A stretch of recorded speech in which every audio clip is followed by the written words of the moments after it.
Assalamualaikum warahmatullahi wabarakatuh. Alhamdulillahirabbil alamin wassalatu wassalamu ala asyrafil anbiya wal mursalin wa ala alihi wa sahbihi ajma'in. Amma ba'du, yang kami muliakan segenap masyayikh, para sesepuh, wabil khusus Takmir Masjid Aulia Setona Gedong, yang kami muliakan segenap pengurus kajian Cahaya Cinta Setona Gedong dan segenap tim koordinasi CCS Nisa,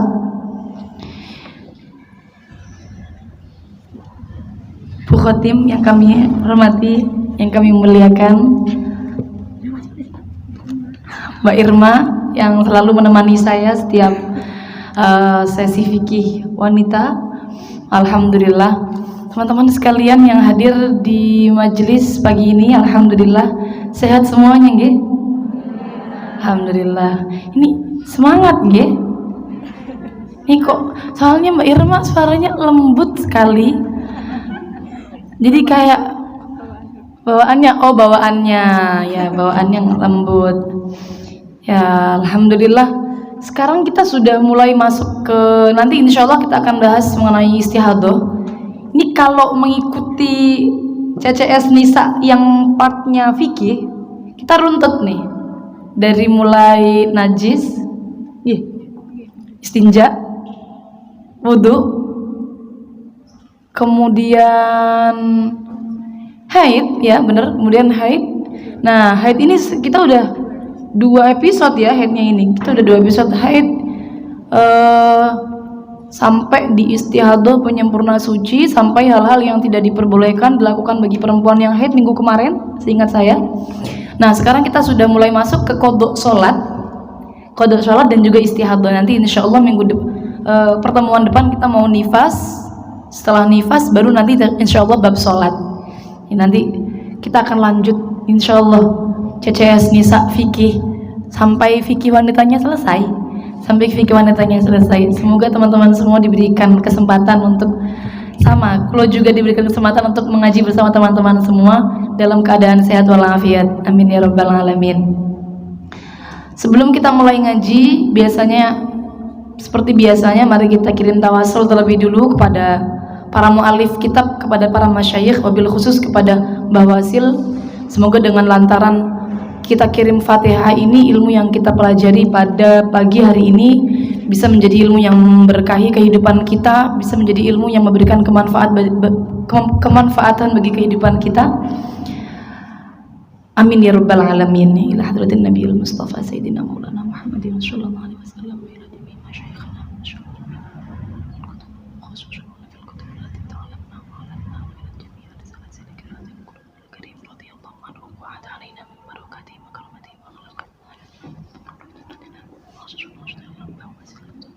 Al-Fatihah.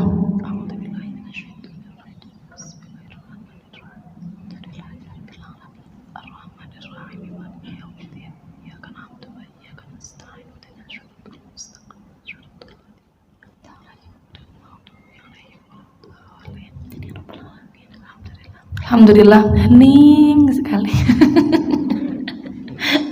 Alhamdulillah, semoga hening ini menunjukkan kita khidmat, tapi tidak menunjukkan kita ngantuk ya.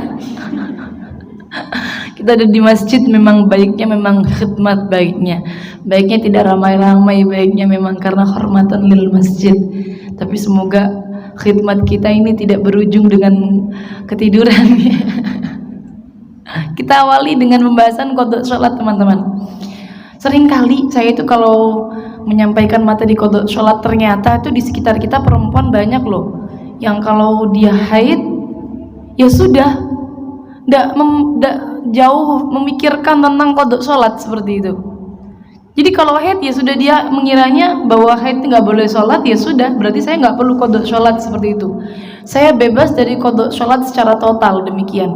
Memang orang yang haid itu tidak boleh untuk sholat dan bahkan tidak boleh untuk mengkodoknya. Kalau mengkodok maka nanti bahkan ada jelas tidak sah. Namun dalam melakukan hal ini itu ada dua pendapat yang disampaikan oleh para ulama. Mengkodok sholat yang ditinggalkan itu menurut sebagian ulama sampai haram dan sebagiannya makruh. Tapi kalau tidak sahnya jelas tidak sah seperti itu. Cuman walaupun toh orang yang haid ini tidak boleh melaksanakan sholat, tidak kemudian dia bebas total dari yang namanya qadha. Ada yang namanya qadha sholat saat datang dan berhentinya haid, seperti itu. Sebenarnya hal ini bukan berkaitan dengan haid saja sebenarnya. Segala hal yang menghalangi seseorang dari melaksanakan sholat itu nanti bisa menyebabkan qadha sholat, baik saat dia datang ataupun saat dia pergi. Bisa kita contohkan kalau yang kita alami setiap perempuan haid, nifas itu ya, atau gila, atau koma, pingsan. Ini yang sering kali epilepsi, seperti itu. Ini penyakit-penyakit yang hilang akal hingga hilang akal demikian. Ini tuh nanti ketika dia meninggalkan sholat, dia tidak terkena taklif untuk sholat pas sebenarnya. Orang gila kan tidak terkena taklif sholat nih, karena sholat syarat wajibnya adalah harus berakal. Kalau dia nggak berakal kan berarti tidak terkena kewajiban kan, tidak memenuhi syarat wajib sholat, dia tidak punya kewajiban melaksanakan sholat. Cuman bukan berarti kemudian bebas total dari yang namanya qadha sholat. Sama persis, orang yang haid tidak boleh sholat, tapi bukan berarti dia tidak boleh sholat bebas total dari yang namanya qadha sholat. Nah, ini ada pembahasan yang pertama mengenai datangnya haid, qadha sholat saat datangnya haid ataupun nifas, dan saat yang kedua saat berhentinya haid ataupun nifas. Yang pertama ini dibagi menjadi dua. Ini sudah ya sebenarnya. Sebentar nih. Tapi biasanya kalau sudah itu warnanya biru. Oh iya sudah. Alhamdulillah, saya kadung suudzon. Ya. Ada seorang perempuan itu yang dia selalu hadas, terus menerus mengeluarkan hadas. Ada seorang perempuan yang tidak, ya kadang-kadang hadas, kadang-kadang tidak, seperti itu. Yang terus menerus hadas itu contohnya kayak gimana? Kayak orang istihadah kan terus menerus hadas, kayak orang keluar keputihan yang terus menerus, yang sampai dia tuh tidak punya waktu yang cukup untuk melaksanakan sholat dan bersuci tanpa hadasnya, tanpa keputihannya. Jadi andaikan nih, semisal dia itu berhenti keputihannya nih, terus wudhu, terus melaksanakan sholat. Ini sholatnya belum selesai, udah keluar lagi keputihannya, dan demikian terus, waktu-waktunya demikian terus, seperti itu terus. Ini namanya berarti orang yang daimul hadas, hadasnya terus menerus. Nah, kalau orang yang selain daimul hadas, kita bahas yang selain daimul hadas itu, yang normal. Kalau yang normal kayak kita yang normal biasa tidak mengalami istihadah, ya keputihan normal-normal saja, tidak kemudian yang selalu terus-menerus keluar, maka nanti qadha sholatnya mana saja, yaitu ketentuannya adalah ketika darah haid itu keluar di waktu sholat dan telah melewati jarak waktu yang cukup untuk digunakan sholat secepat mungkin, seringan mungkin. Secepat mungkin itu bukan berarti kita meninggalkan kewajiban, bukan ya, tapi kita hanya melakukan kewajibannya saja seringan mungkin. Kok dia belum sholat, maka berarti sholat tersebut wajib untuk diqadha. Jadi semisal nih, masuk waktu asar itu jam 3 sore, jam 15.00. Kita sholat asar kira-kira butuh waktu berapa menit untuk 4 rakaat? Yang kalau kita nggak usah baca yang sunnah wis, yang wajib saja 2 atau 3? 3 ya kayaknya ya. Kalau 2 menit kayaknya kok nggak baca Fatihah ya kayaknya ya. Baca Fatihah yang Fatihah saja 3 menit insya Allah ya, 3 menit. 3 menit kok jam 15 lebih 3 menit ternyata kemudian dia keluar darah haid sementara dia belum sholat, berarti asarnya wajib untuk diqadha. Dan yang wajib diqadha asar tok, udah nggak berkaitan dengan sholat sebelumnya atau sholat setelahnya, tidak ada kaitannya kalau masalah datang haid. Seperti itu, simpel sekali nggih. Yang penting dia keluarnya darah di dalam waktu sholat, batasannya kok waktunya ini sudah cukup untuk digunakan sholat seringan mungkin tapi dia belum sholat, berarti sholatnya wajib untuk diqodhokan, seperti itu. Tidak ada kaitannya dengan sholat sebelumnya dan sholat setelahnya. Ini kalau masalah qodho sholat saat datangnya haid bagi orang normal yang dia tidak mengalami hadas yang terus menerus. Kalau dia mengalami hadas yang terus menerus, bedanya apa? Memang bedanya hanya diletak jarak waktunya saja. Kalau kita orang normal belum zuhur sudah wudhu, bisa nggak wudhunya dipakai untuk sholat zuhur? Bisa nggak? Bisa, karena kita normal. Tapi kalau kitanya daimul hadas, kitanya orang yang sedang istihadah, kita belum zuhur wudhu, terus zuhur, bisa nggak wudhunya dipakai untuk sholat zuhur? Tidak bisa, karena orang itu kalau istihadah, orang itu kalau dia mengalami hadas yang terus menerus, baik itu istihadah, keputihan, beser juga bisa, atau kentut yang terus menerus, jadi kentutan.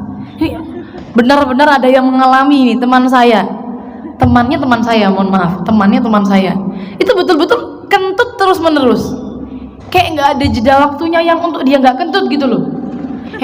Bentar lagi tut lagi begitu. Nih gue nggak tahu ya berapa lama nih, tapi benar-benar yang continue seperti itu terus. Nah ini kan juga daimul hadas nih, kalau seperti ini kan namanya.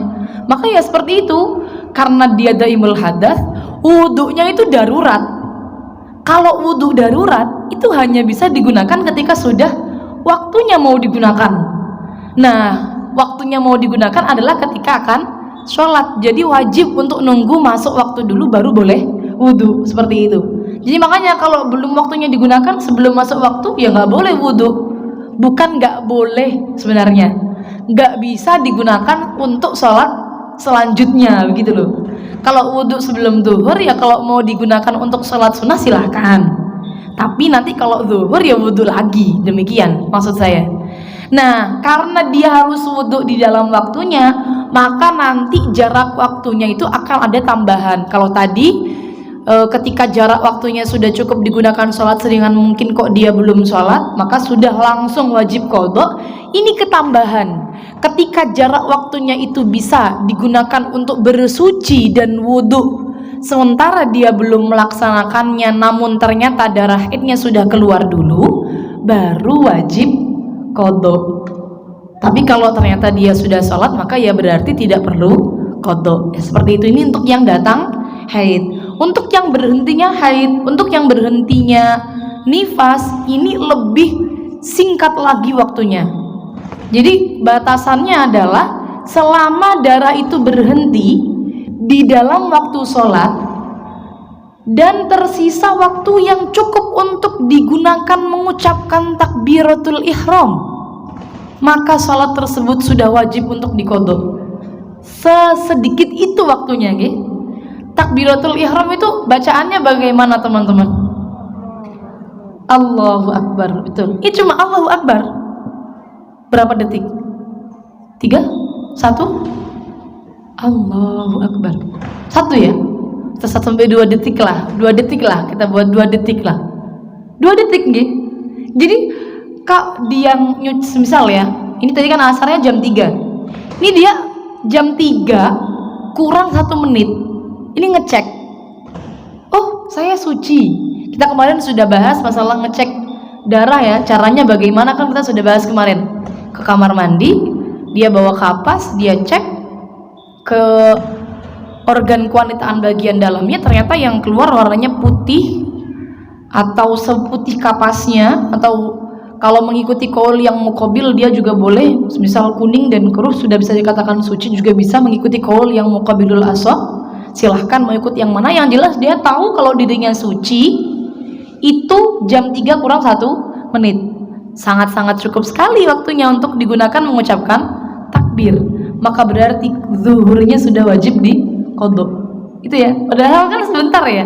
Ini kalau orang enggak, mungkin kalau orang ini belum sampai belajar ke qodho sholat saat berhentinya haid, mengiranya tidak akan wajib qodho zuhur, karena kan waktunya tinggal 1 menit. Nggak bisa buat waktu sholat zuhur.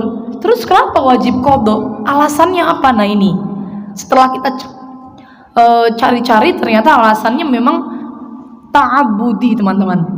Ta'abudi itu tidak ada alasannya. Ya sudah, dari sananya seperti ini, rumusan hukum dari ulamanya seperti ini, tidak ada alasannya.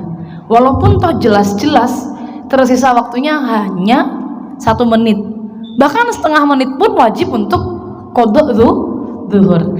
Nah, untuk masalah berhentinya haid ini ada yang perlu teman-teman perhatikan.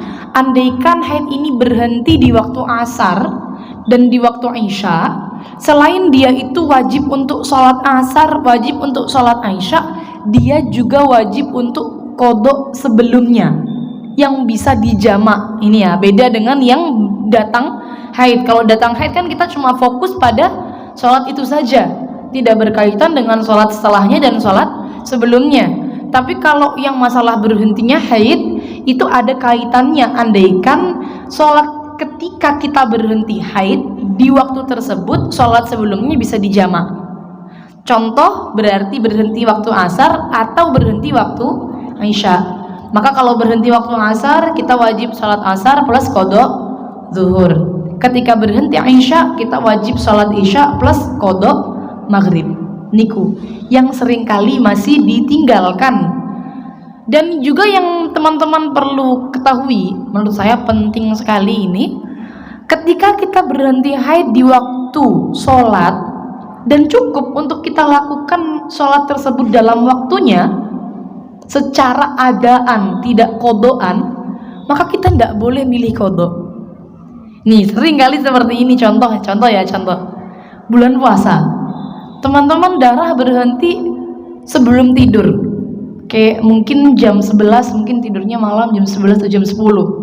Ini pingin besok aja sholat mandinya pas besok bangun sekalian. Udah dia niat kan sudah boleh nggih, kalau darahnya sudah berhenti niat puasa. Bangun itu ndak mikir sholat isya, ndak. Tapi bangun itu pikirannya saya mau sahur kan. Ntar mandinya nggak apa-apa, nunggu subuh nggak apa-apa. Ini kira-kira tepat tidak yang dia lakukan? Tepat atau tidak? Tidak. Kenapa tidak tepat? Karena mestinya dia kewajiban sholat isya. Nah ini loh, dia kewajiban sholat isya dalam waktunya, tapi dia milih untuk kodok saja. Ini nggak boleh. Ya sebenarnya dampaknya dia dosa gitu aja. Kayak orang kalau nggak sholat isya pada waktunya, kayak orang bangkong gitu ya, kayak orang kesiangan. Bangkong itu bahasa Jawa nih. Kesiangan, bangun tiba-tiba jam 7, berarti dia tidak sholat subuh, begitu loh. Kayak dia belum sholat isya, bangunnya subuh, berarti dia tidak sholat isya, demikian. Namun yang perlu diingat, kembali kalau mengingatkan, berarti mestinya yang harus dia lakukan, bangun tidur, segera mandi, segera sholat, baru kemudian sahur. Sahur. Mandi itu kan tidak lama, kalau kita tidak perlu pakai sabun dan segala macam ritualnya perempuan ketika mau mandi besar. Yang penting kalau lagi mepet waktunya ya mandi secukupnya, yang penting sudah selesai. Tinggal niat dan juga meratakan air ke seluruh tubuh, itu saja, sesimpel itu sebenarnya. Ini nggak usah pakai yang lainnya. Kira-kira mungkin 5 menit cukup sebenarnya. Tapi yang bikin lama kan ritual-ritual kita, karena mandi besar seperti itu. Nah ini qada sholat saat berhenti dan datangnya haid sudah kita bahas. Kita akan masuk ke bab istihadahnya. Istihadah haid. Nah, pemahaman yang salah. Coba teman-teman, seringkali nih pemahaman keliru memahami tentang menghukumi istihadah ketika mengeluarkan darah melebihi 15 hari. Seringkali ketika kita ditanya, kalau keluar darah selama 20 hari, berapa hari haidnya? Jawabannya akan secara simpel diambil maksimalnya haid adalah 15. Berarti haidnya adalah 15. Sisanya selama 5 hari hukumnya adalah istihadah. Ini seringkali perempuan akan mengambil jalur demikian ketika keluar darah melebihi 15 hari. Namun kembali lagi teman-teman, perempuan itu ketika dia mengeluarkan darah melebihi 15 hari, berarti dia tidak memenuhi syarat haid yang 4 itu ya. Syarat yang ketiga itu kan darah tidak boleh lebih dari 15 hari.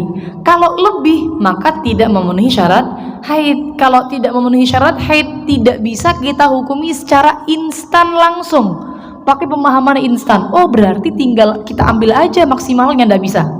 Ternyata para ulama sudah menyimpulkan, sudah memberikan rumusan hukum terkait ini.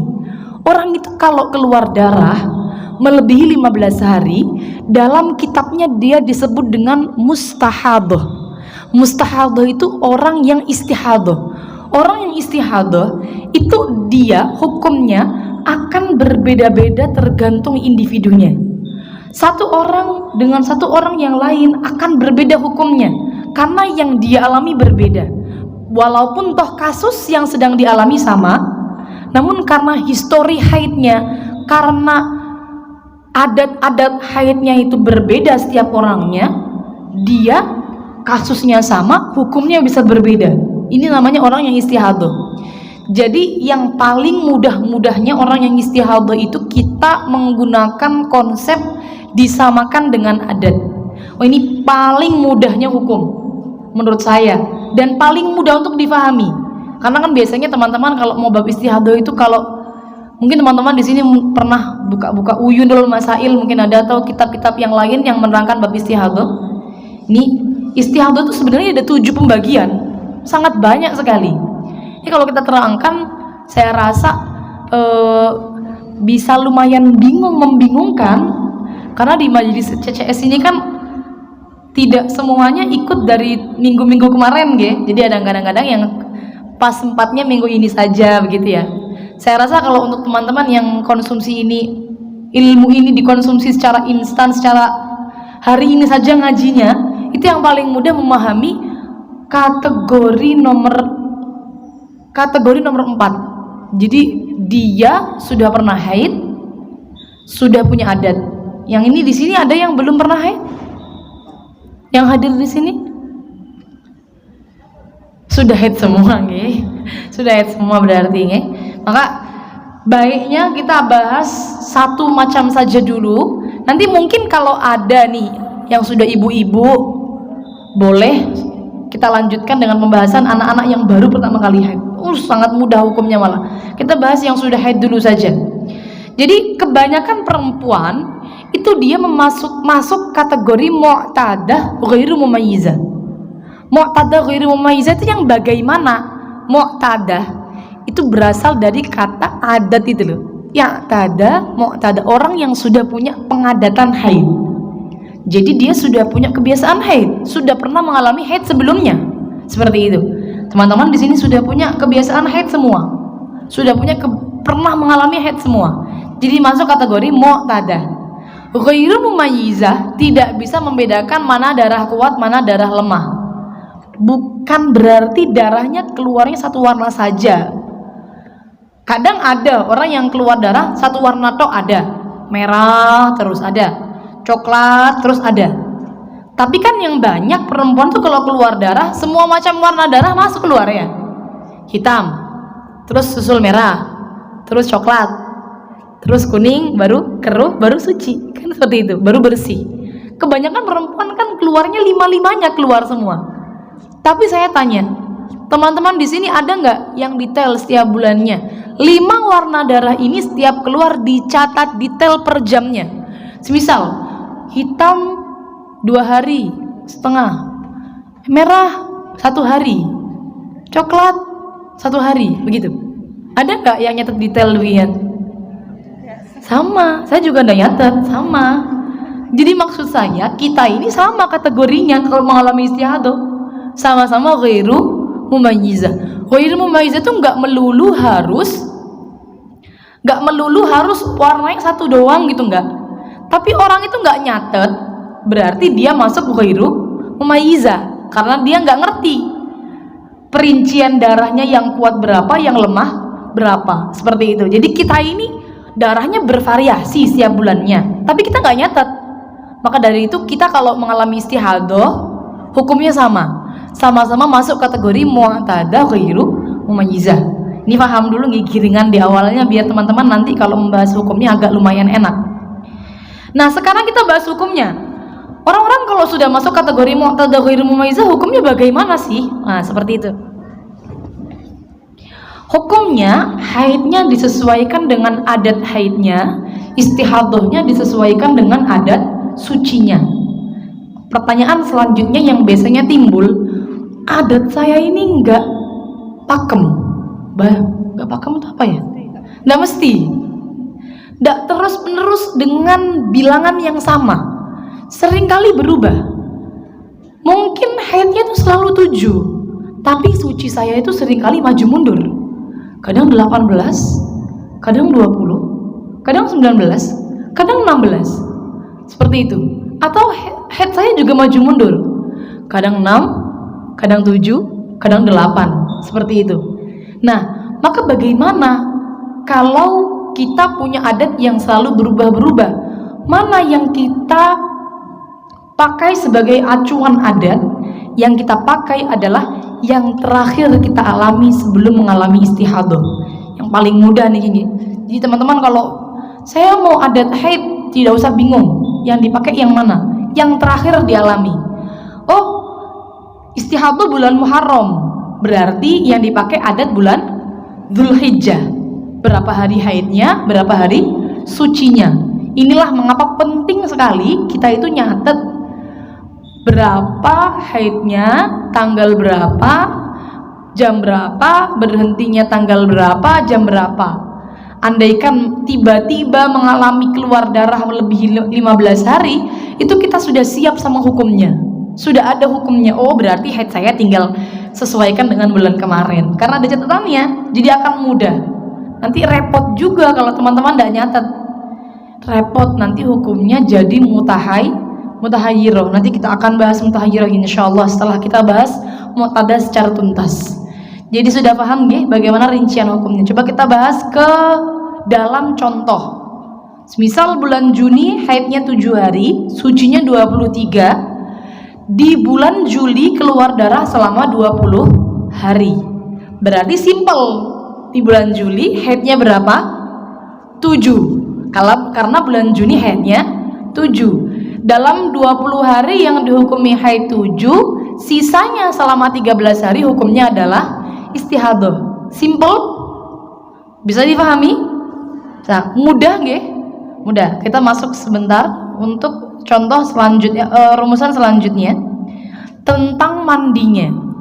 Namanya orang haid dan istihadah itu kan nanti berarti ada perpindahan dari hadas besar ke hilangnya hadas besar nih. Jadi dia dari haid menuju ke istihadah pasti ada perpindahannya. Maka kita penting tahu kapan perlu mandi besarnya untuk orang yang mengalami istihadah. Di bulan pertama, ketika seorang perempuan itu keluar darah terus-menerus. Coba teman-teman kalau tanglet. Kalau teman-teman punya kebiasaan haid 7 hari, tiba-tiba di bulan ini darah keluar sampai 10 hari. Teman-teman sampai hari ke-10 sholat mboten? Sholat enggak? Enggak kan ya? Kan masih dalam lingkup 15 begitu kan? Kita masih mungkin nih, darahnya masih mungkin kalau berhenti nanti jangan-jangan jadi haid semua. Seperti itu. Kalau semisal darah ini keluar sampai hari ke-15, sholat mboten? Mboten. Sama enggak sholat? Karena masih dalam lingkup 15 hari. Kalau darahnya berhenti di hari ke-15, ini berarti semuanya jadi haid. Bisa dipaham ya? Berarti kesimpulannya, ketika seorang perempuan mengeluarkan darah terus-menerus, di bulan pertama dia itu pasti tidak sholat sampai hari ke-15. Karena ada kemungkinan, oh nanti kalau darahnya berhenti di hari ke-15 saya jadinya haid semua. Ada kemungkinan demikian. Akhirnya dia nunggu sampai hari ke-15. Ketika lebih 15 barulah di sini nanti dia jelas hukumnya. Wah, berarti saya bulan ini mengalami istihadah. Saya mustahadah. Haid saya ini tidak semua 15, tapi sama seperti bulan sebelumnya. Contoh bulan sebelumnya haidnya 7. Oh, berarti saya sekarang sudah masuk istihadah. hado, saya sudah mulai wajib sholat. Maka di akhir hari ke-15 masuk hari ke-16 dia wajib untuk mandi besar, karena sudah mulai wajib untuk sholat. Bisa difaham? Ya, ini untuk bulan pertama. Semuanya sama perempuan. Kalau dia mengalami istihadah bulan pertama pasti nunggu dulu sampai 15. Gak ada perempuan itu yang marifat, gak ada. Oh, ini saya mau istihadah kayaknya. Gak ada. Jadi pasti nunggu dulu sampai 15 dulu, baru kalau lebih baru nanti mandi. Ini mandinya pasti di akhir hari ke 15. Seperti itu. Selesai ya permasalahan kita. Kalau ternyata tadi kan rumusannya, hukumnya haidnya disamakan dengan adat haidnya, istihadahnya disamakan dengan adat suci. No, ternyata ini darahnya keluar sampai lebih dari sebulan. Misal dia tadi kan adat sucinya 23, adat haidnya 7, sebulan ya totalnya. Ini keluar darah sampai 2 bulan, sampai 60 hari. Jadi 2 kali siklus haid dia keluar darah. Maka di siklus yang kedua modelnya dia itu tahu dirinya haid lagi itu kalau sudah genap istihadah sejumlah dengan adat suci, kok darahnya lanjut, oh berarti saya sudah mulai haid yang nomor 2. Begitu teman-teman. Jadi nih contoh, haid 7 ya, terus istihadah 23, dia tunggu istihadah sampai 23 kok lanjut darahnya, berarti dia paham, oh saya mulai haid yang kedua. Tidak perlu nunggu lagi sampai 15 hari, tidak. Karena di bulan pertama dia sudah istihadah. Jadi di bulan kedua dia menyangka dirinya juga mengalami istihadah. Oh saya sudah mulai haid lagi nih, berarti haid saya bulan ini 7 hari juga, sama seperti bulan kemarin. Karena saya bulan kemarin istihadah, saya bulan ini juga banyak kemungkinan istihadah. Seperti itu, bisa difaham ya? Nah ini 7 hari haid, setelah itu 23 hari lagi hukumnya adalah istihadah lagi. Simpel nggih hukumnya? Haidnya sama kayak adat haid, istihadahnya sama kayak adat suci. Sesimpel itu. Kita bahas masuk ke pembahasan nih, gambar seperti contoh. Nih gambar seperti ini akan lebih mudah untuk kita pahami nih. Ini kalau semisal ini ada beberapa spot yang mungkin tidak terlihat, ada? Tidak kelihatan ya. Nah, nggak apa-apa, insya Allah saya akan sampaikan secara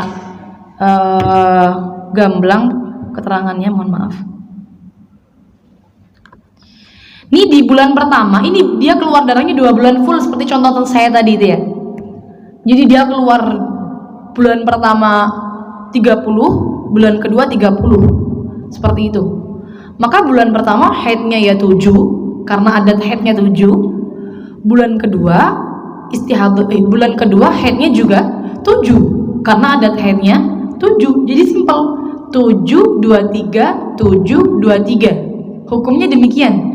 7 hari haid, 23 istihadah, kemudian balik lagi 7 hari haid, kemudian istihadah lagi selama 23 hari. Simpel nggih rumusannya. Yang perlu kita bahas itu mandi-mandinya. Di bulan pertama mandinya setelah hari ke 15, karena dia tahunya kalau istihadah setelah hari ke 15. Jadi hanya sekali saja. Di bulan pertama mandinya sekali saja, di akhir hari ke 15. Tapi yang perlu kita bahas, orang itu kan nggak sholatnya 15 hari dia tadi, karena dia belum tahu kalau mengalami istihadah. Yang dihukumi haid berapa? 7.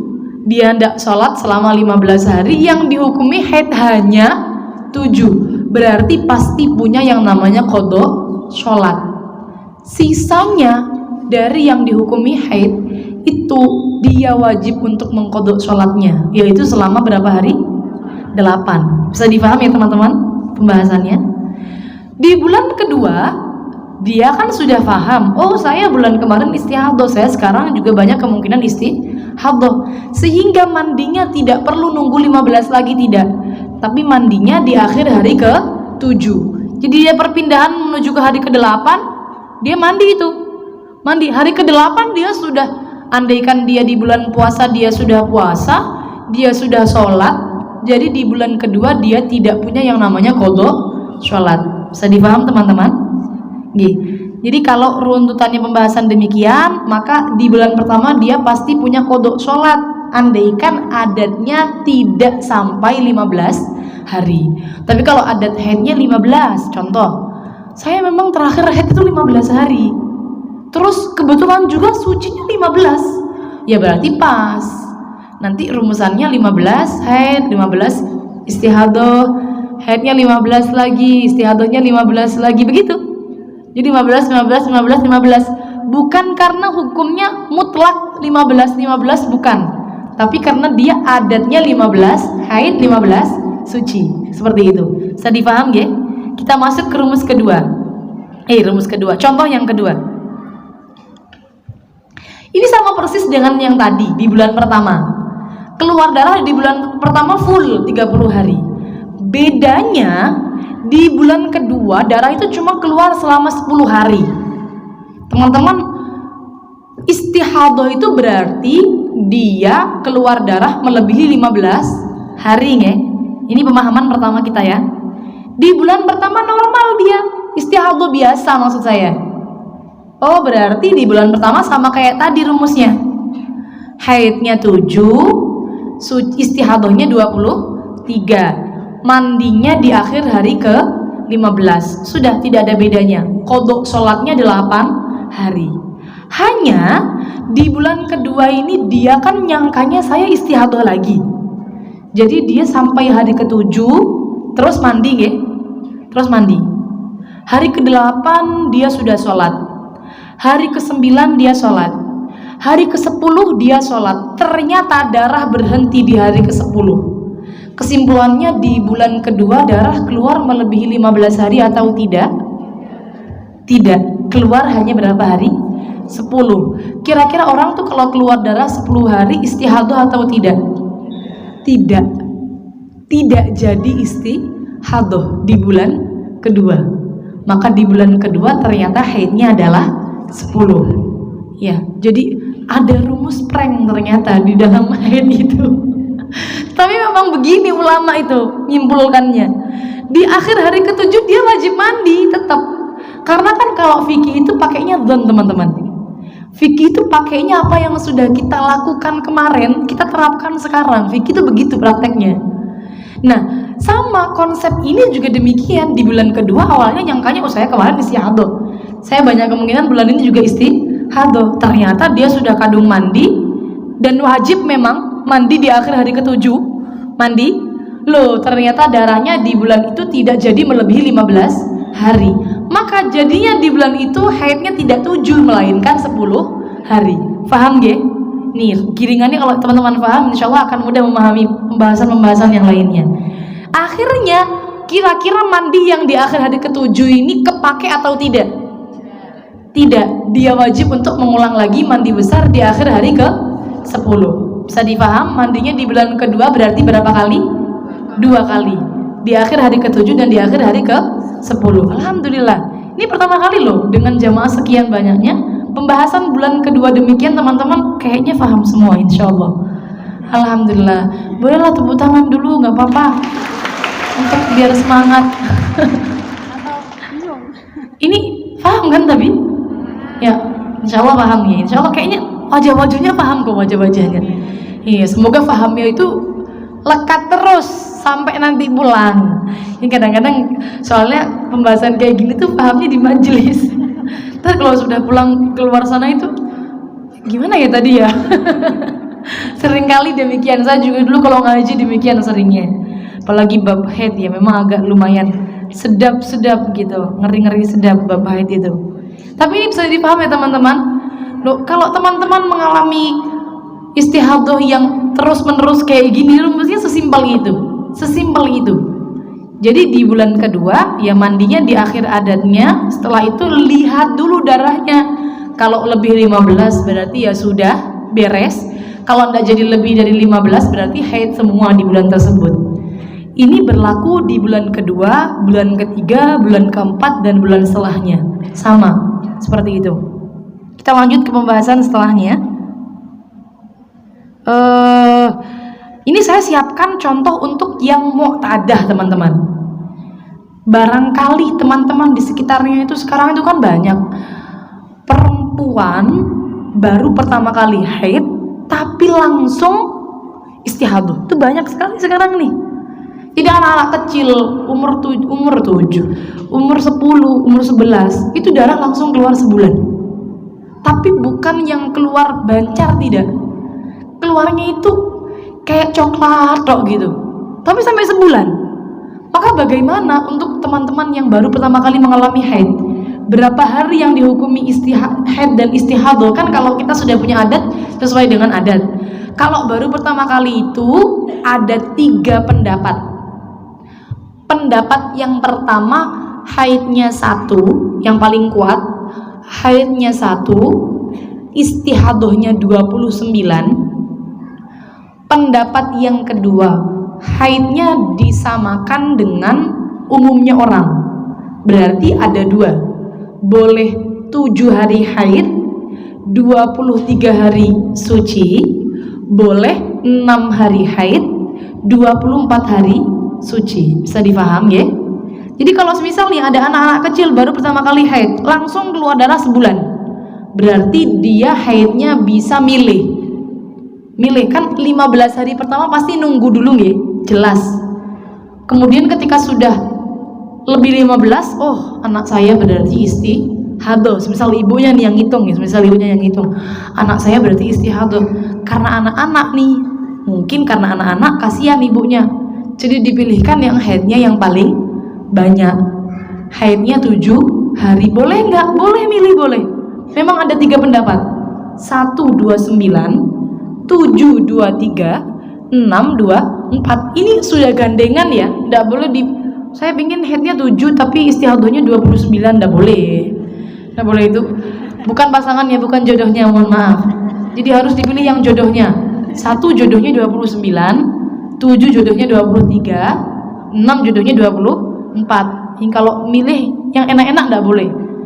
7 ya 23 berarti punya kodok sholat 8 hari. Begitu, sama rumusnya.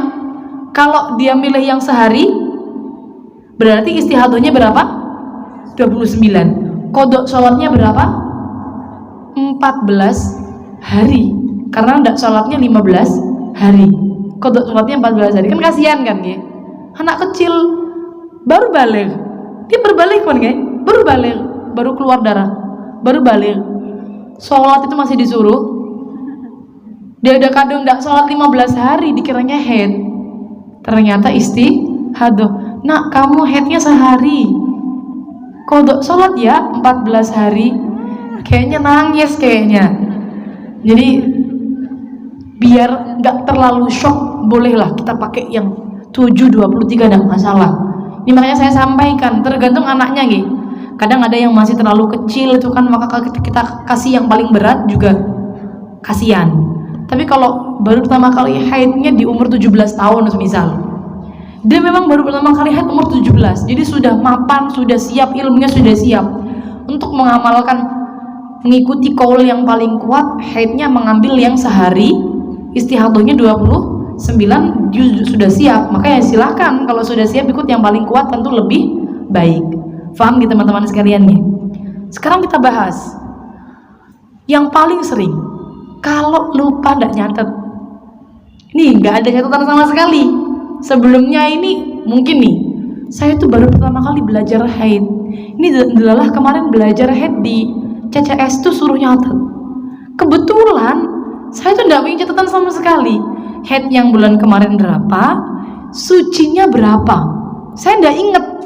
Terakhir saya haid berapa, terakhir suci berapa. Jadi andaikan dia keluar darah, dia tidak punya ingatan sama sekali. Oh, ini darah haid, ini darah istihadah, tidak ada ingatan, karena dia tidak ada catatan sama sekali. Kalau demikian maka dia termasuk kategori namanya mutahayyiroh, teman-teman. Mutahayyiroh itu yang paling baik, yang paling kuat hukumnya, dia harus selalu berhati-hati. Berhati-hati maksudnya bagaimana? Dalam 6 hal hukumnya seperti orang yang haid, Dalam 6 hal hukumnya seperti orang yang suci. Nih, sebentar lagi kalau carikan materinya. Ini Aji Uyun, sepertinya ada materinya sebentar.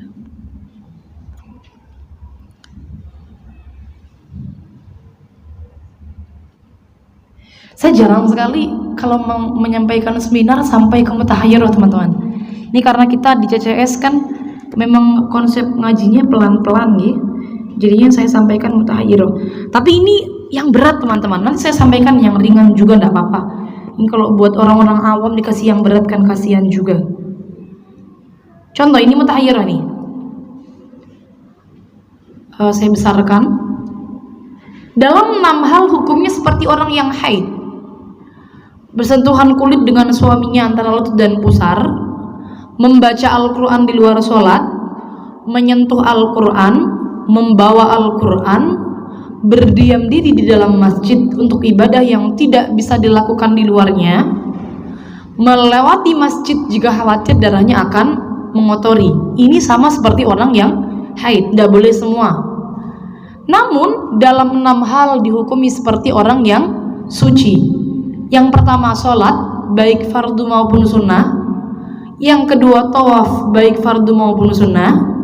Yang ketiga puasa, baik fardu maupun sunnah.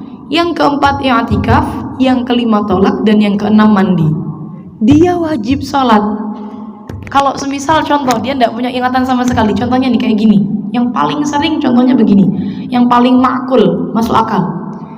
Dia sakit lama, koma mungkin, sakit lama yang kemudian dia sendiri tidak sadar, orang sekitarnya juga tidak sadar, tidak meniten ini kok, meniten, memperhatikan nih, tidak memperhatikan darah keluar kapan, darah berhentinya kapan pasiennya, tidak. Tiba-tiba sehat, sadar, keluar darah. Ini saya terakhir keluar darah kapan? Tidak ada yang tahu. Tidak ada yang tahu sekitarnya. Berarti dia masuk kategori mutahayyirah. Karena darah yang keluar itu bisa mungkin haid, bisa mungkin suci. Iya kalau nanti dia hukumi haid. Iya kalau sucinya sudah 15. Kalau belum 15 berarti masuk istihadah penyempurna suci, hukumnya istihadah. Iya kalau hukumnya istihadah. Kalau suci sudah 15 berarti hukumnya adalah haid. Maka dari itu dia itu diambang kebingungan. Ini darahnya mungkin haid, mungkin suci. Maka posisinya dia wajib sholat setiap hari. Dan setiap akan sholat wajib mandi besar. Berat nggak? Kayak orang awam baru belajar haid langsung saya kasih hukum ini, kayaknya udah mending gak usah belajar kayaknya. Kan repot nanti kalau begitu ya. Ini mutahayyirah yang paling kuat, hukumnya memang ihtiyat. Namun tenang teman-teman, ada qaul di bawahnya, muqabilul asah. Qaul muqabilnya mengatakan mutahayyirah disamakan dengan mubtadi'ah, disamakan dengan orang yang baru pertama kali mengalami haid. Berarti hukumnya boleh milih, haidnya boleh sehari, boleh 7, boleh 6, tergantung dia milih yang mana. Cuman khusus untuk mutahayyirah yang ikut qaul disamakan dengan mubtadi'ah, haidnya ini bukan ketika dia pertama kali tahu darah, bukan, tapi setiap awal bulan hijriyah. Ini unik ya, setiap awal bulan hijriyah. Jadi andaikan dia keluar darah pertama kali, sadar dari pingsannya atau komanya di tanggal 25 Dzulhijjah semisal, berarti awal darahnya masih dihukumi istihadah dulu. Baru haidnya kapan? Nanti 1 Muharram. 1 Muharram dia boleh milih haidnya mau sehari, apa mau 6 hari, apa mau 7 hari, silahkan. Ada pendapatnya semuanya. Sisa dari bulan Muharram semuanya dihukumi istihadah. Andaikan darah kebetulan keluarnya sampai berbulan-bulan, berarti nanti bulan awal Safar haid lagi. Bisa dipaham ya? Rumusnya mudah dipaham? Udah dipaham rumusnya? Saya ulang lagi. Yang mutahayyirah yang tadi yang terakhir. Ini kalau kita ikutkan yang paling berat kan berat. Ihtiyat 6 hal seperti orang yang haid, 6 hal seperti orang yang suci. Dalam arti dia wajib sholat dan wajib mandi setiap akan sholat. Kan berat nggih? Berat loh. 5 kali sehari mandi besar. Kan berat. Tidak setiap orang kan punya kesempatan demikian. Bisa waktunya untuk mandi setiap akan sholat kalau dia mutahayyirah. Maka andaikan ada yang mengalami mutahayyirah di sekitar teman-teman, boleh diberikan hukum dia sama seperti orang yang baru pertama kali mengalami haid. Seperti itu. Hukumnya, haidnya boleh milih antara 1, 6, atau 7. Mulainya tidak di awal darah keluar, tidak. Kadang itu orang yang mutahayyirah tidak tahu kapan keluarnya darah, teman-teman. Contoh, orang gila sadar dari gilanya dalam keadaan darah sudah keluar. Nah, dia nggak ngerti awal darah keluar kapan, kan nggak ngerti, ya kan? Atau orang sadar dari koma tiba-tiba dalam keadaan darah sudah keluar, dia nggak ngerti dari kapan darah keluar dan sekitarnya juga nggak ada yang nyatet. Maka berarti memang qaul yang paling kuat, haidnya itu mulainya setiap awal bulan. Karena kebiasaan perempuan itu memang yang banyak awal bulan haid. Dahulu ulama demikian alasannya. Kenapa kok setiap awal bulan Hijriah? Karena kebiasaan perempuan kebanyakan itu memang haidnya setiap awal bulan. Seperti itu. Jadi awal bulan dia haid 1 atau 6 atau 7, sisanya istihadah. Nanti kalau awal bulan lagi haid lagi 1, 6 atau 7, sisanya istihadah sampai akhir bulan. Bisa difaham nggih? Bisa difaham. Semoga bisa difaham ya teman-teman sekalian. Jadi nanti setelah haid awal, kalau tadi keluarnya darah pertama kali dia tahu di bulan Dzulhijjah akhir, berarti ya istihadah dulu. Nanti baru haidnya awal Muharram. Semoga bisa difaham teman-teman pembahasan kita mutahayyirah. Pembahasan terakhir kita pada hari ini adalah cara sholat bagi orang yang sedang istihadah. Ini penting juga ya kayaknya. Cara sholat bagi orang yang sedang istihadah. Saya sampaikan ini pembahasannya terlalu, maksudnya rumusnya kan terlalu banyak. Saya sampaikan dengan bahasa yang lebih cepat nih, biar gampang pahamnya. Pokoknya yang pertama kali dilakukan kalau orang itu istihadah, sebelum dia bersuci pertama kali tunggu masuk waktu sholat dulu. Tadi di awal sudah kita bahas. Orang itu kalau istihadah, dia itu wudunya darurat. Kalau darurat bisa dilakukan hanya ketika dibutuhkan. Jadi karena dia butuhnya sholat fardu nih, mau sholat fardu, maka bolehnya wudu untuk sholat fardu itu ketika sudah masuk waktu. Tunggu waktu sholat masuk dulu, baru lakukan rangkaian ini dan jangan dijeda, kecuali untuk hal-hal yang berkaitan atau ada kesinambungannya, ada maslahatnya. Kalau untuk hal-hal yang tidak bermanfaat tidak boleh dijeda. Pertama, bersihkan najisnya terlebih dulu. Istihadah membawa darah najis hukumnya. Bersihkan najisnya dulu, istinja. Bersihkan najis. Setelah dibersihkan najisnya, minimalisirkanlah najis yang keluar. Sebenarnya ada 2 cara. Cara yang pertama menggunakan penyumbatan, cara yang kedua menggunakan pembalutan. Penyumbatan ini bagaimana? Maksudnya menggunakan kapas atau sejenisnya dimasukkan ke area kewanitaan bagian dalam. Tidak boleh separuh di luar, separuh di dalam. Justru nanti akan membawa najis saat sholatnya. Jadi masuk seperti itu, masuk. Juga tidak boleh dilaksanakan ketika dia merasa kesakitan. Kalau sakit pasti sakit, saya pahami demikian. Cuma kan ada orang itu yang bisa menahan sakitnya, ada yang sampai tidak bisa ini. Kalau sholat ini kayaknya kalau bawa ini sampai tidak bisa fokus saya. Nah ini baru nanti boleh untuk di skip. Dan harus ditinggalkan kalau sedang puasa. karena ini menyumbat di bagian dalam, membatalkan puasa dan harus ditinggalkan untuk perawan. Menurut Syekh Yusri, perawan lebih baik untuk di skip cara yang pertama menggunakan penyumbatan. Ingat ya, jadi kapas itu saya biasanya kalau kapasnya yang tebal itu saya ambil saya bagi dua, terus dibulat-bulat, terus masuknya itu jangan sampai timbul separuh di luar gitu, jangan. Maksudnya saya jangan terlalu dalam juga, jangan. Kalau terlalu dalam kan sulit ngambilnya. Tapi jangan sampai timbul di luar. Kalau timbul di luar kan berarti dia dihukumi membawa najis, seperti itu. Ini untuk yang sudah menikah. Ya, kalau yang belum menikah skip saja. Nanti kita pakai cara yang kedua. Atau andaikan sudah menikah tetap was-was. Contoh, memasukkan benda-benda yang asing demikian ke area sana kan sensitif ya. Ada mungkin yang area sananya sensitif, maka ya boleh nanti ditinggalkan ikut cara yang kedua. Tetap ada yang memperbolehkan hanya menggunakan cara yang kedua. Cara yang kedua gimana? Pakai pembalutan.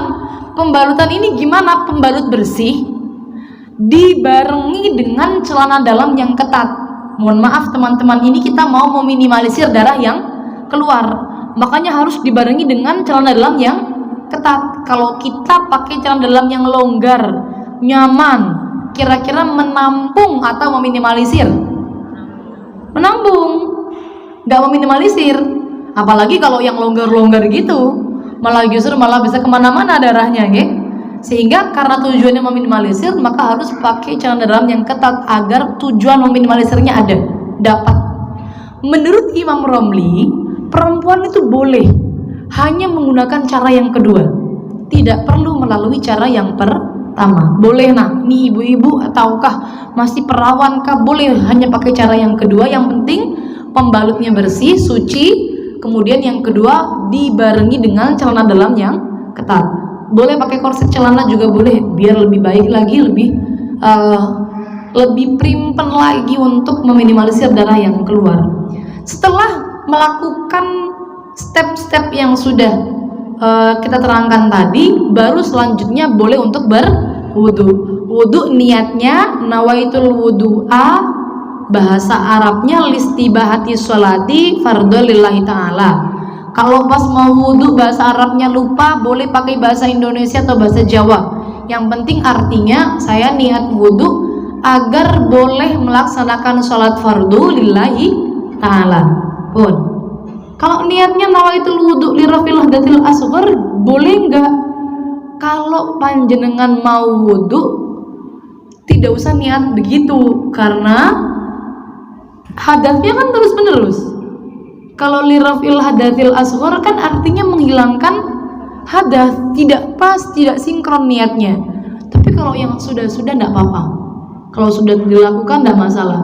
Yang akan dihadapi nanti loh, yang akan dihadapi andaikan ada yang mengalami istiadah, pakai bahasa Jawa aja niatnya, nggak usah pakai bahasa Arab. Kalau semisal nggak ingat daripada Arab tapi salah ngono loh, jadi mending pakai bahasa Indonesia tapi benar artinya. Setelah wudhu segera melaksanakan sholat. Boleh nunda, boleh, tapi untuk hal-hal yang berkaitan dengan kemaslahatan sholat, contohnya kayak nutup aurat, kayak menyiapkan tempat sholat, menuju ke tempat sholat, menunggu jamaah juga boleh. Menunggu jamaah nggak masalah, walaupun darah nanti keluarnya jadi banyak, nggak masalah. Yang penting teman-teman sudah melakukan pembalutan tadi dengan benar dan baik, maka tidak masalah. Seperti itu. Dan satu wudhunya hanya boleh digunakan untuk satu ibadah fardu dan banyak ibadah sunnah. Jadi andaikan satu ibadah fardu 1000 sholat sunnah boleh. Semisal mau ibadah sunnah apapun boleh, yang penting fardunya cuma satu. Jadi andaikan teman-teman ada yang bepergian dalam keadaan istihadah, terus jamak sholat, ada yang pernah mengalami jamak sholat dalam keadaan istihadah atau bepergian dalam keadaan istihadah? Tidak ada ya. Alhamdulillah, semoga tidak pernah mengalami istihadah dalam kehidupannya. Ya amin ya rabbal alamin. Karena namanya istihadah darah penyakit, nggih, mesti susah mesti loh kalau istihadah itu ya. Walaupun toh sudah tahu caranya, sudah tahu hukumnya, kalau istihadah apa nggak susah, mesti mengalaminya susah. Jadi semisal nih ada yang membutuhkan hukum dari teman-teman sekalian, sekitarnya ada yang mengalami istihadah terus bepergian mau jamak sholat, boleh nggak sholatnya 2 langsung jamak? Boleh istihadah itu jamak sholat, yang penting setiap sholat wudhunya 1. Jadi tadi rangkaian dilakukan untuk sholat yang pertama, terus setelah sholat yang pertama wudhu lagi, cukup wudhu saja, yang penting pembalutnya tidak geser kemana-mana, tidak perlu ulang dari awal istinja lagi, bersihin lagi, nggak perlu, langsung wudhu saja. Setelah wudhu kemudian sholat yang kedua, caranya demikian. Ya, orang istihadah itu statusnya kan kayak orang suci teman-teman gitu. Jadi orang istihadah itu boleh duduk di masjid, boleh, yang penting tidak khawatir darahnya mengotori, karena mengotori masjid hukumnya kan tidak boleh gitu, haram, mengotori masjidnya hukumnya haram. Jadi kalau selama tidak mengotori tidak masalah. Orang istihadah sama seperti orang yang suci. Sama orang yang suci berarti orang istihadah itu boleh berhubungan dengan suaminya, boleh, karena suci. Yang penting tidak masalah suaminya dengan adanya darah. Mungkin istihadahnya tidak terlalu banyak juga bisa seperti itu. Tinggal kasihan juga kalau istihadahnya berbulan-bulan, ya kan? Kadang-kadang ada kemarin istihadah sampai 3 bulan. Ya kan kasihan kalau semisal 3 bulan ini sudah bersuami dan hukum istihadahnya dia pahamnya kalau istihadah tidak boleh berhubungan. Istihadah boleh karena hukumnya seperti orang yang suci. Apalagi orang yang istihadah itu wajib puasa karena seperti orang yang suci dan sah puasanya, tidak perlu dikodok seperti itu. Makanya kalau istihadah tidak boleh menyumbat, pakainya langsung membalut. Ya, bisa dipaham teman-teman. Materi kita pagi ini cukup sampai sekian. Insya Allah minggu depan kita bahas nifas. Sudah belum ya nifas ya? Belum ya nifas. Insya Allah minggu depan nifas. Insya Allah minggu depan nifas.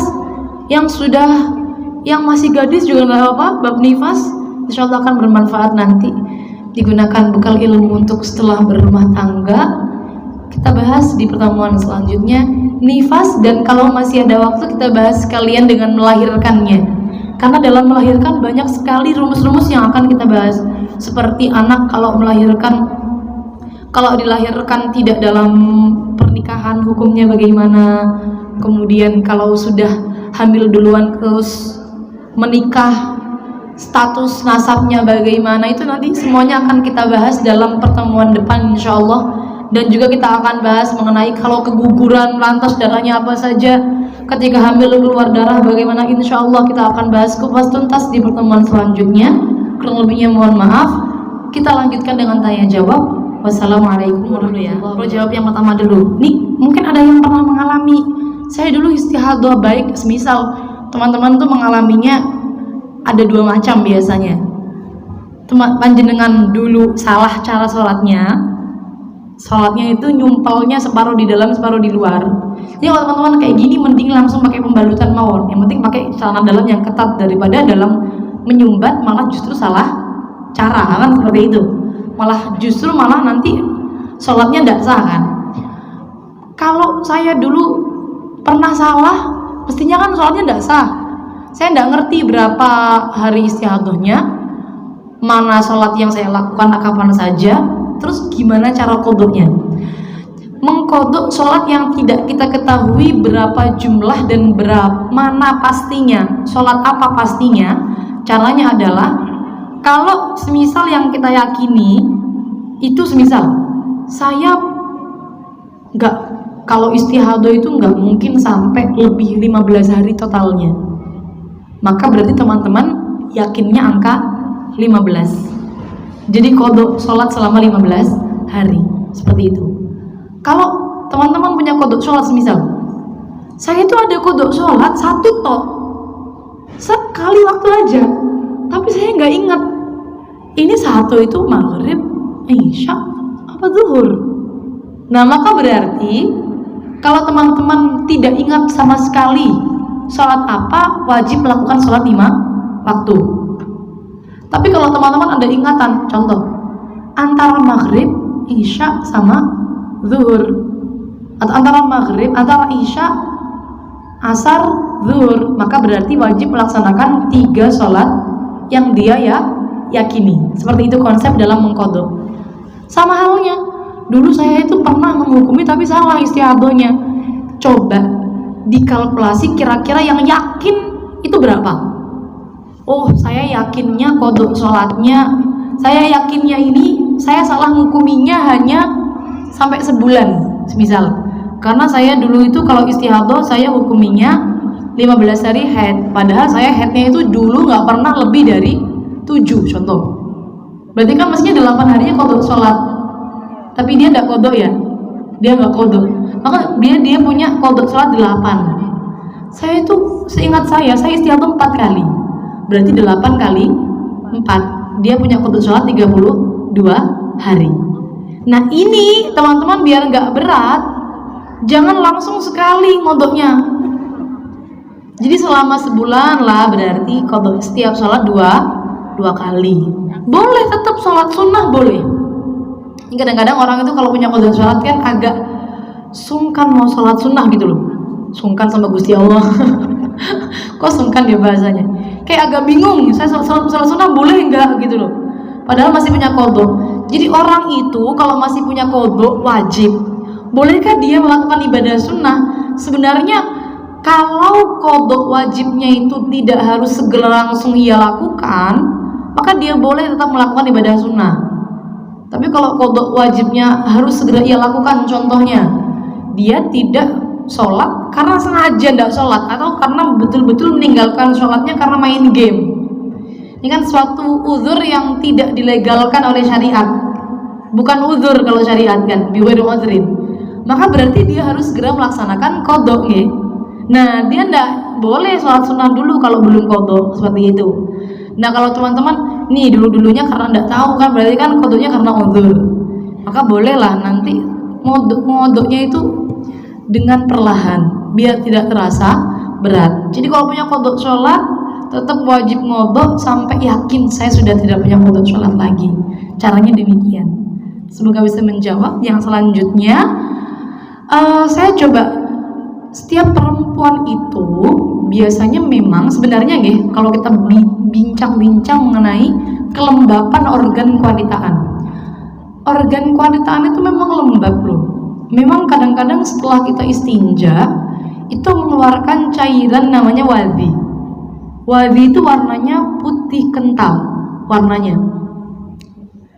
Kalau teman-teman yang di areanya itu masih keluar warna kayak bening tapi bukan air, itu kemungkinan besar keluar dari area luar vagina, dan itu hukumnya suci dan tidak membatalkan wudhu. Jadi kayak bening gitu loh, yang sering kali kita sulit untuk istinja kan, ini yang kita hilangin ya. Seperti itu. Kalau bisa bersih ya sudah selesai, tapi jangan sampai terlalu lama membersihkan ini, justru malah tidak baik. Jadi kalau misal secukupnya lah, yang penting wadhinya sudah bersih. Kalau wadhi jelas najis, wadhi itu cairannya warnanya putih keruh, putih kental begitu loh. Kalau teman-teman perhatikan, setiap selesai buang air kecil biasanya dia akan mengiringi ya. Coba perhatikan, ada orang itu yang butuh nunggu dulu, ada yang kadang-kadang perlu dehem mungkin biar tuntas baru keluar nanti, ada yang langsung. Saya tipikal yang langsung biasanya, jadi mengiringi, yang itu najis.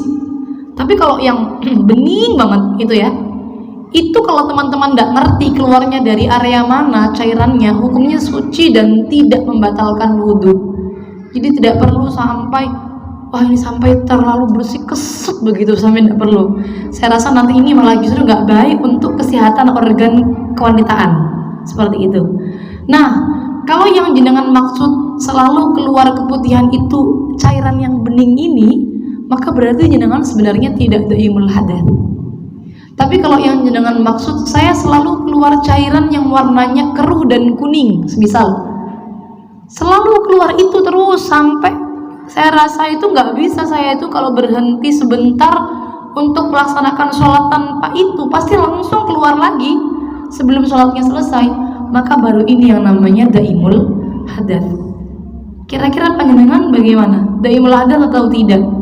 Kalau betul-betul dhaimul hadath, sebenarnya dhaimul hadath itu walaupun toh dengan keputihan cara sholatnya sama persis dengan orang yang istihadah tadi.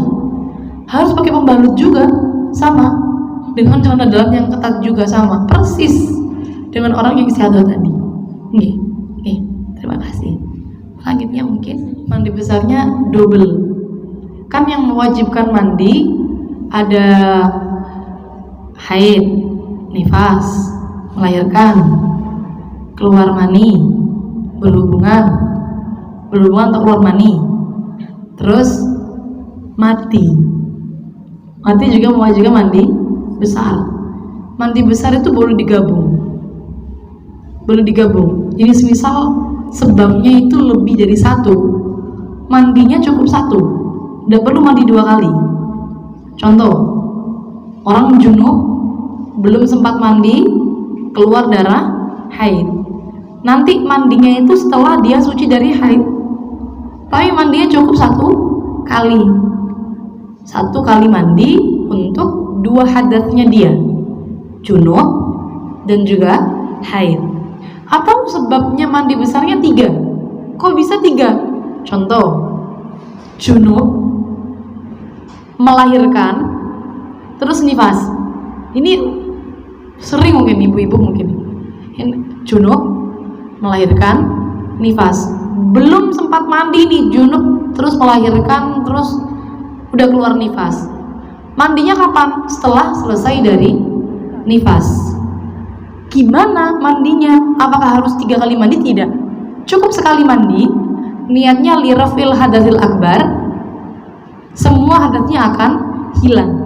Sama halnya dengan pertanyaan panjenengan tadi, haid, meninggal, berarti yang hadatnya ada, yang mewajibkan ada 2. Mandinya gimana? Cukup sekali dan dimandikan harusnya. Jangan mandi sendiri.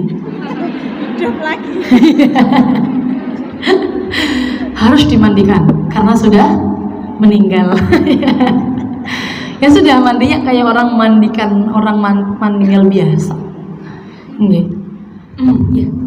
Pertama, tadi tentang kerasa keluar sesuatu ketika dalam keadaan sholat.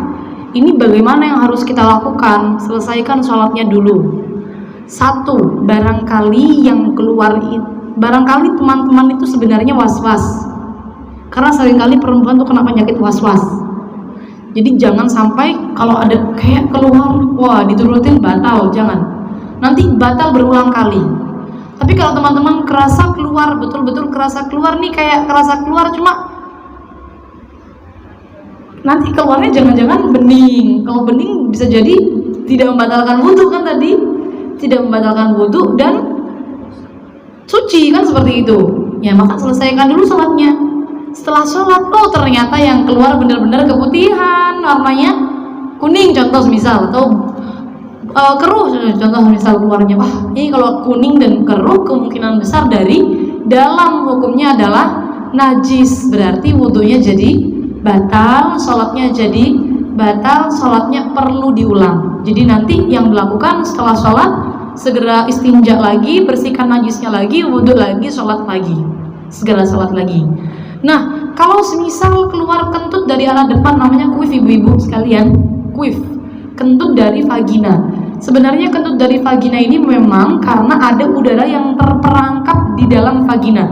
Mungkin teman-teman kalau sudah mengikuti Instagram saya pernah membagikan ini beberapa waktu sebelumnya. Kuif dibahas oleh seorang dokter, di compare dengan fikihnya,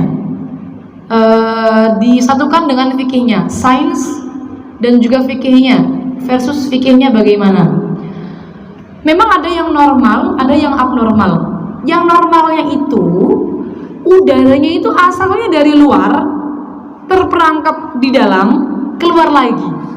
Dan kalau normal itu nggak sering dialami oleh perempuan. Sesekali saja perempuan mengalami kentut dari arah depan, seperti itu. Kuif ya. Kalau yang abnormal itu karena ada robekan di dalam vagina. Jadi udaranya asalnya dari dalam. Kalau begini, udara yang terperangkap di dalam vagina asalnya bisa jadi dari lubang anus, bisa karena ada robekan antara anus dengan vagina, atau dari retrum, dari karena melahirkan kemudian dari belakang ke depan itu ada robekannya, seperti itu gambarnya. Saya kemarin nyimpen, sebenarnya kalau di IG-nya tuh beliau siapa namanya, Dokter I Hasibuan tuh sudah ngasih, ini IG-nya IG Hasibuan tuh. Mohon maaf nama dokternya siapa nih, saya juga belum berkenalan soalnya. Mana Telegram saya, kemarin saya baru ngaji ini nih. Oke, ini. Nih robekannya di sini nih ibu-ibu. Ini kalau habis melahirkan robek di sananya, jadi keluar dari bagian dalam nih anginnya, seperti itu. Terus keluar. Atau robekannya dari mana lagi ya? Ada 3 robekannya itu ya. Ada 3 robekan ya. Usus vagina. Usus ke vagina juga robek, akhirnya kan udaranya keluar seperti itu. Dan ini tidak bisa ditahan. Perempuan itu suruh nahan kentut dari belakang bisa, tapi kalau suruh nahan kentut dari depan tidak bisa. Dia itu keluar dengan kemauannya sendiri dan tidak mau ditahan, tidak mau dicegah, seperti itu. Kalau normal kan sesekali. Tapi kalau yang abnormal itu benar-benar yang gerakan doang sudah keluar. Apalagi ibu habis melahirkan normal, di 3 bulan pertama itu sangat sering kali keluar kuif. Kayak sholat itu dari mulai duduk ke berdiri, rukuk ke i'tidal, sujud ke duduk, itu kayak keluar, semudah itu udara keluar, seperti itu. Nah, kita bahas hukumnya. Hukumnya secara syafi'iyah membatalkan wudhu. Jadi apapun yang keluar dari jalur depan dan belakang, asalnya dari dalam atau dari luar masuk ke dalam keluar lagi, itu semua membatalkan wudhu. Seperti itu, membatalkan wudhu. Apakah itu yang biasa keluar atau yang tidak biasa keluar juga membatalkan wudhu. Kalau syafi'iyah, kalau kita normal ikut syafi'iyah mampu. Namun kalau yang abnormal, yang keluarnya sering kali dan tidak bisa ditahan, ikut syafi'iyah saya rasa akan berat. Saya pernah punya teman, ini gara-gara kuif, dia habis melahirkan sholat sampai diulang 4 kali. Nggak jadi-jadi sholatnya karena keluar kuif terus, batal terus kalau ikut syafi'iyah. Tapi teman-teman kalau semisal mengalami yang abnormal, maka boleh mengikuti pendapat dalam mazhab Malikiyah, Hanabilah atau Hanafiyah yang mengatakan kuif tidak membatalkan wudhu.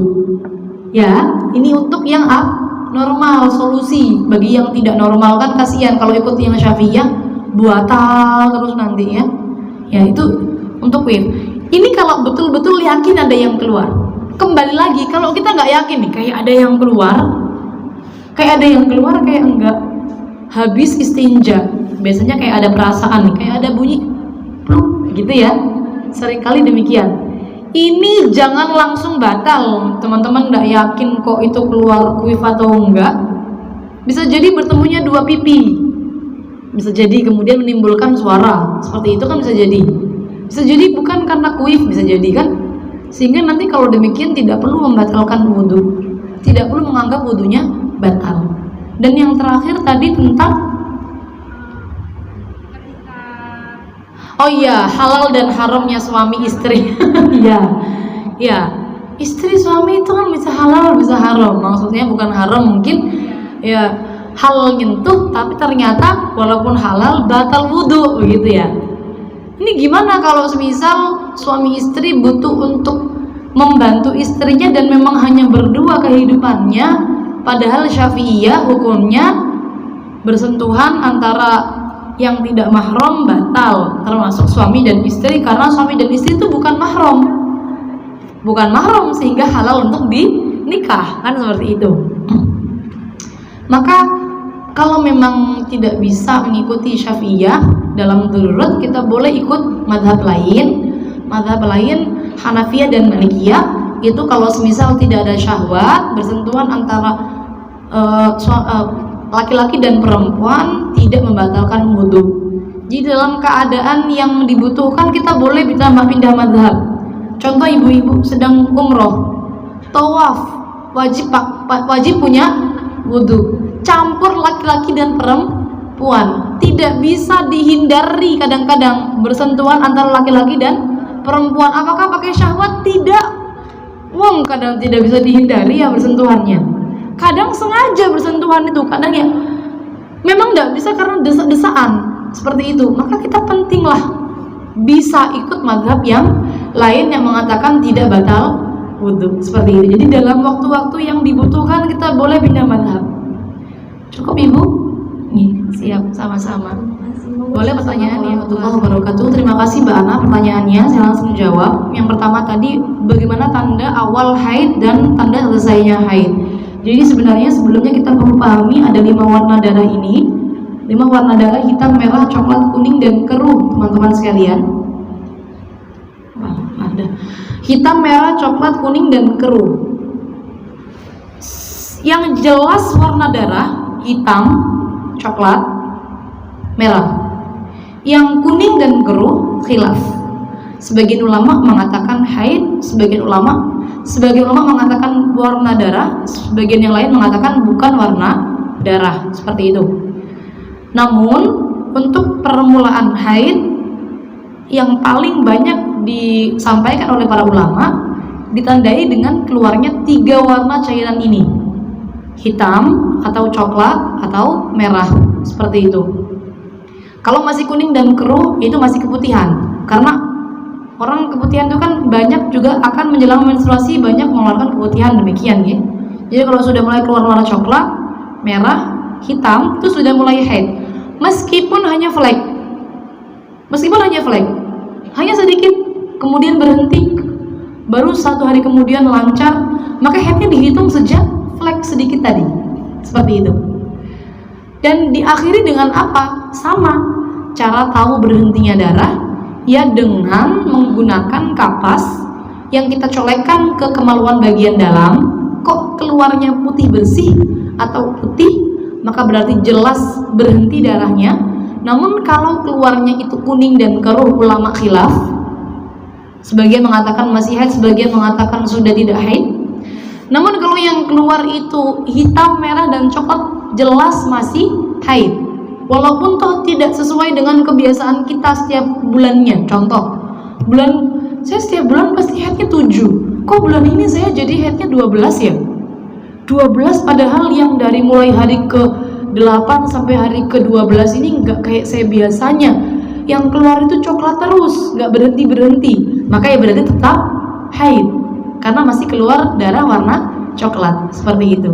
Kapan berhentinya? Kapan sucinya?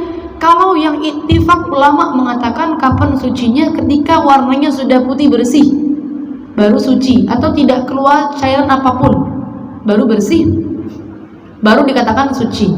Namun yang ulama khilaf ya kalau sudah keluar cairan kuning dan keruh. Seperti keruh itu di antara kuning dan putih ya. Jadi kalau di krem atau broken white, off white, broken white ya. Mungkin pakai baju yang broken white itu namanya keruh. Agak kuning dikit gitu. Itu namanya keruh. Itulah seperti itu. Tapi kalau teman-teman bingung nih, misal keluar darah, bingung warnanya kayak cenderung putih tulang. Terus ini gini, ini putih apa putih tulang ya? Maka istafti qalbak, tanyakan pada hatimu, mantepnya yang apa? Kalau mantepnya yang putih ya berarti putih. Kalau mantepnya yang keruh berarti ya keruh. Jadi kayak kita kadang-kadang kan bingung ya, keluar cairan, ini keruh apa coklat ya? Istafti qalbak, tanyakan hatimu, mantepnya yang mana? Kalau yang mantep itu berarti yang keruh berarti keruh. Kalau mantepnya yang coklat berarti coklat. Gitu. Tadi yang masalah keputihan gimana? Ini coklat. Coklatnya itu seperti apa? Nih coklat itu kayak gini nih, sudah coklat, ini sudah masuk coklat ya. Ini nggak kelihatan ya soalnya ya. Boleh dilihat di daily haid itu di sana. Ini saya ambil dari sana soalnya daily haid ini Instagramnya. Coklat. Saya sebenarnya punya banyak warna darah. Ini sebenarnya ada warnanya, darah keluar ini lumayan ya. Keluar warnanya nih. Ini coklat ini. Jadi kayak bening tapi itu kotor coklat. Ini coklat ini. Bukan begini, keruh itu bukan begini. Keruh itu di bawahnya kuning. Keruh itu. Ini baru kuning, ini baru kuning. Ini kuning sebenarnya warnanya, tapi kenapa di layar jadi begini ya? Ini yang ini coklat warnanya nih, kayak agak jelas yang ini ya. Nih, kayak gini coklat, nih coklat. Sering banget kalau awal head dan akhir head kayak gini keluarnya. Sering kali demikian. Jadi warna dasarnya, basic warnanya itu bening, tapi kayak semburatnya itu coklat. Jadi sering kali demikian. Jadi warna merah, hitam, dan coklat itu nggak mesti harus jadi warna basicnya, warna dasarnya enggak. Tapi kadang dia cuma muncul di semburat-semburatnya. Ya namanya coklat itu, namanya merah itu. Walaupun toh warna dasarnya putih, tapi semburatnya merah jadi merah. Dasarnya putih, semburatnya hitam jadi hitam. Walaupun hitamnya hanya sedikit, tetap warnanya darah hitam, masih belum bersih. Jadi kalau coklat itu suci, kalau kuning itu udah masuk suci ya? Kalau coklat head, kalau kuning hilal. Mau ikut yang mana silakan. Yang kuat sebenarnya kuning itu kalau memang belum bersih sama sekali masih haid. Tapi kalau sudah bersih sih, keluar lagi kuning baru keputihan lagi. Jadi kuning dan keruh itu kalau setelah haid itu ada perbedaan dari para ulama. Ada yang mengatakan walaupun nyambung dengan haid ya masih bisa dikatakan suci, ada. Tapi yang paling banyak ulama menyampaikan itu kalau nyambung dengan haid masih ikut haid.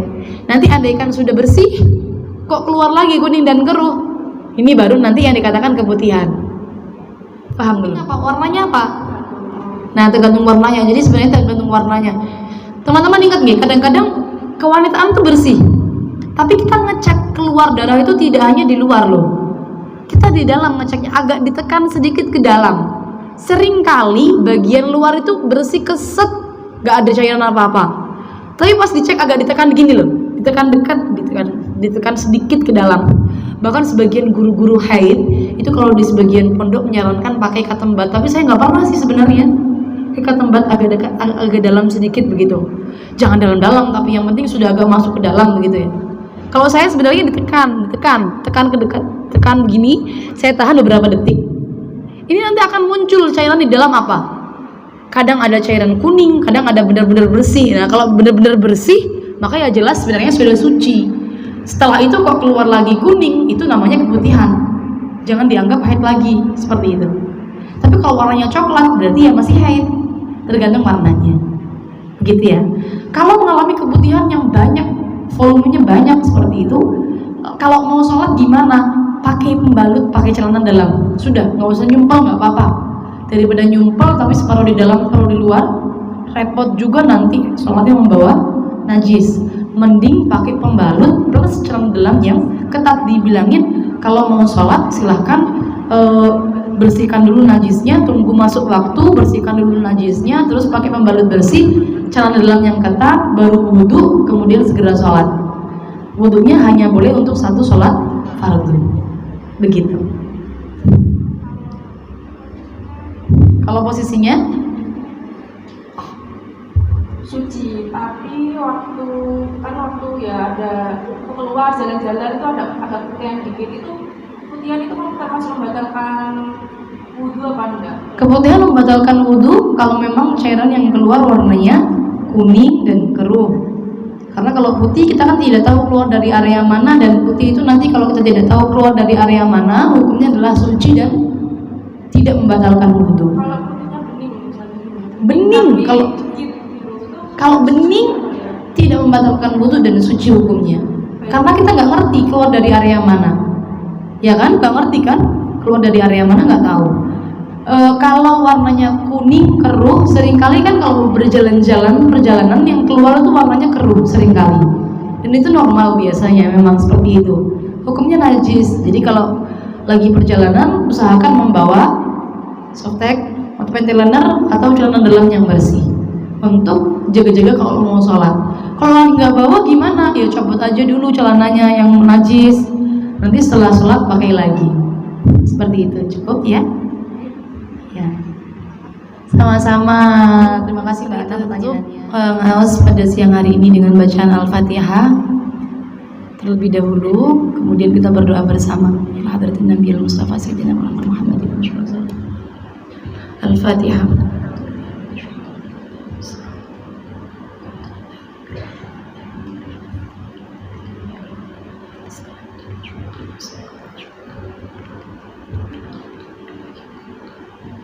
Bismillahirrahmanirrahim. Alhamdulillahirabbil alamin. Allahumma shalli ala sayyidina Muhammadin wa ala ali sayyidina Muhammadin. Allahumma innaka ta'lamu sirrana wa alaniyatana faqbal ma'dziratana wa ta'lamu hajatina fa'atina lana ta'lamu ma fi anfusina faghfir lana dhunubana. Allahumma inna nas'aluka imanan kamilan yubashshiru qulubana wa yaqinan tusaddiqu wa ilman nafi'an wa rizqan wasi'an hatta na'lama annahu la yusibana illa ma katabtahu alaina wa raddina bima qasamtahu lana ya dzal jalali wal ikram. Allahumma inna nas'aluka ridhaka wal jannah wa na'udzubika min sakhatika wan nar. Allahumma anfa'na bima 'allamtana wa 'allimna alladhi yanfa'una wa zidna 'ilman wa na'udzubika min hali ahli an-nar. Walhamdulillahi ala kulli hal. Rabbana hab lana min azwajina wa dhurriyyatina qurrata a'yun waj'alna lil muttaqina imama. Allahumma ighfir lana dhunubana wa liwalidina warhamna kama rabbawna shighara. Rabbana atina fid dunya hasanah wa fil akhirati hasanah wa qina adzaban nar. Sallallahu ala sayyidina Muhammadin wa ala alihi wa sahbihi wa sallam. Walhamdulillahi rabbil alamin. Al-Fatihah.